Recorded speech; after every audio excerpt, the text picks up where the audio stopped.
Beatles, do you want to know a secret? This is Democracy Now!, democracynow.org. I'm Amy Goodman with Juan Gonzalez. Our guests are Glenn Greenwald of Salon.com. He's joining us from Rio de Janeiro in Brazil. And Steven Aftergood, the Federation of American Scientists, joining us from Washington, D.C., debating WikiLeaks and the trove of cables they've released. It's ultimately will be the largest trove of U.S. diplomatic cables ever leaked in U.S. history, following the largest trove of government documents ever released in the Iraq War cables, close to 400,000 of those documents. Juan? Well, Steven, Aftergood, I'd like to get your response to Glenn Greenwald just before our break and this issue of the fundamental challenge that he believes they are providing to elites all around the world. You know, maybe he's right, but I don't think so. I think their theory of political action is extremely primitive. It's basically throw a lot of stuff out there, and then good things will happen to good people, and bad things will happen to bad people. They made a tremendous splash with their Apache helicopter video showing the killing of people in Baghdad in 2007. But did it lead to a change in the rules of engagement that would prevent a similar event from happening in the future? No. Did it lead to compensation for or reparations for the people who were wounded there? No. It made a big splash, and then we went on to the next big splash. And, you know, again, if I could easily be wrong, I often am. Maybe WikiLeaks is going to lead to an avalanche of openness and good government. My concern, though, is the opposite, that it's going to lead to a new clampdown, new restrictions, more secrecy. Glenn Greenwald, your response. I mean, I find that standard that he just articulated to be unbelievable and absurd. The idea that WikiLeaks hasn't single-handedly reformed the United States military's rule of engagement, and that's supposed to be some sort of criticism of what it does. I mean, that when Mr. Aftergood created a big splash back in June after WikiLeaks released the Afghanistan war documents, and he made that same argument in response to something I had written when I praised WikiLeaks, and he said, well, how many wars have WikiLeaks stopped? How many wars has Mr. Aftergood stopped? How many rules of engagement has he caused to be changed? I mean, it's not WikiLeaks' fault or its responsibility that when they show grave injustices to the American people, that the citizenry is either indifferent towards those injustices or apathetic towards them. WikiLeaks is devoted to shedding light on what these injustices are, and it's then our responsibility to go about and do something about them. Again, they're a 4-year-old organization, and they have led to all sorts of important reforms. I mean, in Iceland, WikiLeaks was basically the single-handed cause of a new law that is designed to protect whistleblowing and whistleblowing sites like WikiLeaks beyond anything else that exists in the world. Their exposure of corruption on the part of Iceland's biggest banks that led to the financial meltdown led to investigations and prosecutions. The same thing happened to exposure of injustices and corruption on the part of oil magnates in Peru. They exposed the Australian government's efforts to target websites to be shut down under a program designed to target child pornography, when in reality the sites that were targeted were political sites. And in Spain this week, the headlines are dominated by documents that WikiLeaks released that you, Amy, covered 2 days ago with Harper's Scott Horton about the fact that the Spanish government succumbed to pressure by the American State Department not to investigate the torture of its own citizens and the death of a Spanish photojournalist in Iraq because WikiLeaks exposed that. And so you see all over the world in just a short history of 4 years, immense amounts of reforms and greater awareness of what political and financial elites are doing around the world. I think he's imposing on them an absurd and unreasonable standard that he himself and essentially nobody else is able to meet either. Steven Aftergood, how would you, what would you say the difference is between WikiLeaks and your own newsletter, Secrecy News? I mean, there are several obvious differences in scope and scale and distribution. From my point of view, WikiLeaks is poorly focused in order to achieve its objective. And let me say, of course, I supported the release of the Apache helicopter video. I started out by saying that I favor the unauthorized disclosure of classified information that reveals corruption. It's very hard, evidently, to say both good and bad things about WikiLeaks. People want you to say only one or the other. But yesterday, Der Spiegel reported that a member, an official from the Free Democratic Party, had been relieved of his duties after he was identified as one of the persons who provided documents to the U.S. government in one of the WikiLeaks cables. Does that advance the public interest? WikiLeaks might call that a victory for open government, but I think it's regrettable.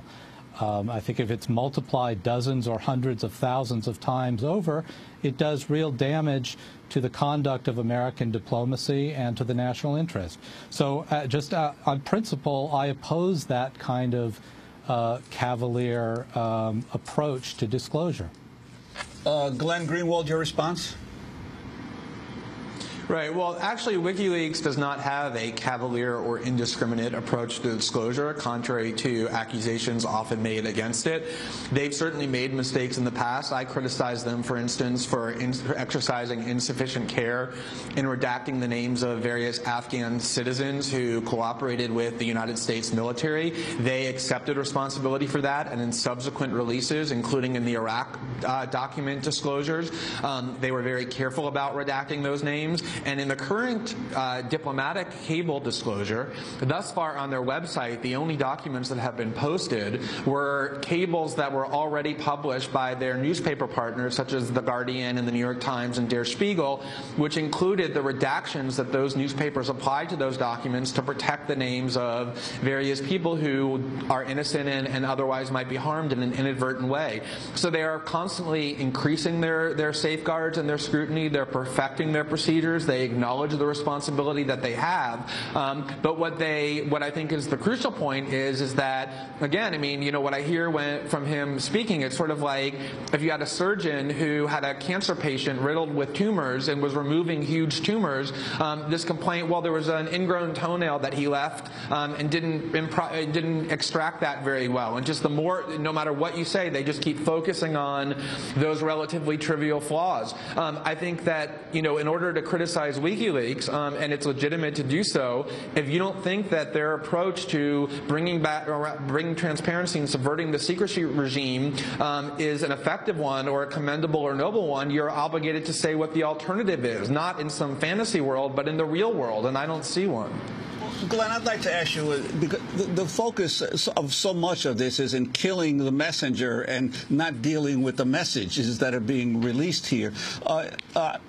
First of all, the comment on just the fact that as the Internet and computerization of information has grown, it has made it easier for folks to download troves of information about an institution or a government, so that our societies have not dealt with this other side of the Internet and computerization. And also, if this information was so secret, why did the government do such an amateurish job of protecting supposedly vital information that supposedly a PFC, as they suspect, downloaded so much of this critical information about Afghanistan, Iraq, and even diplomatic cables?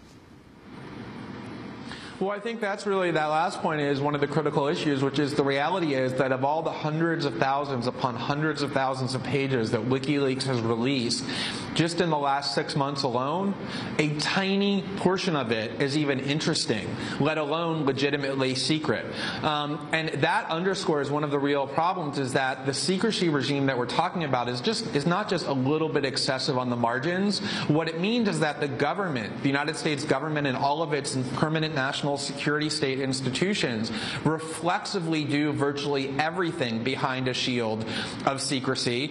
Essentially, the presumption is that whatever the government does in our name is secret, when the presumption is supposed to be the opposite. And you see that as clearly as you possibly can in these leaks how much innocuous information is simply marked and stamped secret. And the reason that there's not many safeguards placed on it is because what WikiLeaks is releasing, and I think this is so important, is that despite how much corruption and wrongdoing and impropriety and criminality it has revealed, this is really the lowest level of secrecy that the United States government has. The truly awful things exist on a far higher level of secrecy, at the top secret level or even above. And it is true that if the United States government's claim is correct, that what WikiLeaks has done is jeopardized so much that's good and important in the world, a lot of the blame lies with the United States and the government and the military for not having safeguarded it more securely. And the first question that you asked is, I think, critical too, which is we can debate WikiLeaks all we want.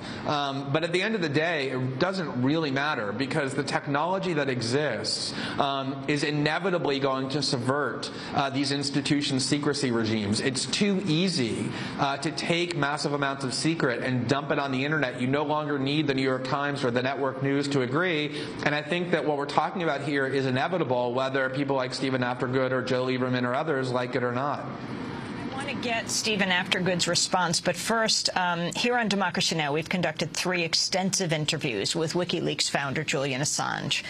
The archives of the interview are on our website, but I wanted to play for you part of what he told us in July on government transparency. We have clearly stated motives, but they are not anti-war motives.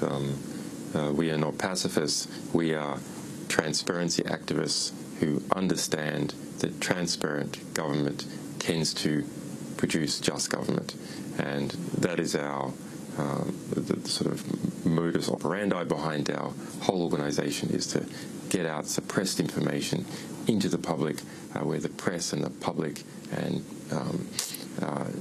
our nation's politics can work on it to produce better outcomes. That's Julian Assange on Democracy Now! Yesterday. NBC News highlighted Democracy Now!'s interview yesterday with his attorney, and we're linking to all of this on our website. She says that Julian Assange is not in hiding from the authorities. They are contacting him through his lawyers, but in hiding from harm, that this character assassination, the possibility that could lead to an actual real one.